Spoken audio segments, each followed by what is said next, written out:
HM. Bharat news. विशेष वार्ता. चिंचपुरा ग्रामस्थांच्या आमरण उपोषणाला यश. पाचोरा. प्रतिनिधी अभिमान बाविस्कर, जिल्हा जळगाव. आंदोलकांच्या प्रकृतीची दखल घ्या व मागण्या तत्काळ सोडवा. मार्शल किशोर डोंगरे. पाचोरा तालुक्यातील चिंचपुरा येथील ग्रामस्थांनी ग्रामपंचायतीतील विविध गैरप्रकार, निकृष्ट दर्जाची विकासकामे, आर्थिक अनियमितता तसेच सुभद्राबाई बाविस्कर यांच्या जागेवरील कथित अतिक्रमण हटविण्याच्या मागणीसाठी तहसील कार्यालयासमोर आमरण उपोषण सुरू केले होते.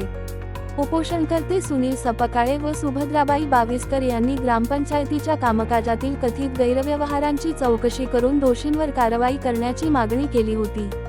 दोन्ही उपोषणकर्ते वयोवृद्ध असल्याने त्यांच्या प्रकृतीबाबत चिंता व्यक्त होत होती.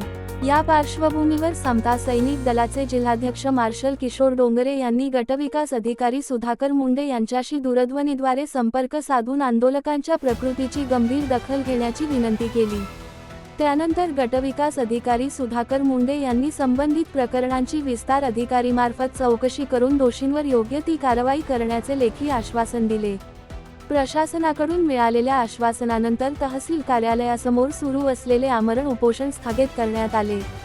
यावेळी उपस्थित मान्यवर, गटविकास अधिकारी सुधाकर मुंडे, प्रशासन अधिकारी संजय देवकर, कनिष्ठ प्रशासन अधिकारी अमोल पाटील, कनिष्ठ सहाय्यक प्रशांत उगले, समता सैनिक दलाचे जिल्हाध्यक्ष मार्शल किशोर डोंगरे, तालुका अध्यक्ष ज्ञानेश्वर सावळे, अभिमान बाविस्कर, सुखलाल पवार, दीपक सोनवणे, अशफाक शेख आदी उपस्थित होते. प्रशासनाने दिलेले आश्वासन प्रत्यक्षात उतरावे आणि ग्रामस्थांच्या न्याय मागण्या लवकरात लवकर पूर्ण व्हाव्यात अशी अपेक्षा आंदोलकांनी व्यक्त केली. एच.एम. भारत न्यूज. जनतेच्या प्रश्नांना वाचा फोडणारे निर्भीड व्यासपीठ. एच.एम. भारत न्यूज चॅनलला सबस्क्राईब करा. व्हिडिओ आवडल्यास लाईक करा. आपल्या मित्र परिवारासोबत शेअर करा आणि नवीन बातम्यांचे तत्काळ अपडेट मिळवण्यासाठी बेल आयकॉन दाबायला विसरू नका. एच.एम. भारत न्यूज. देश, दुनिया आणि आपल्या परिसरातील प्रत्येक महत्त्वाची बातमी सर्वात आधी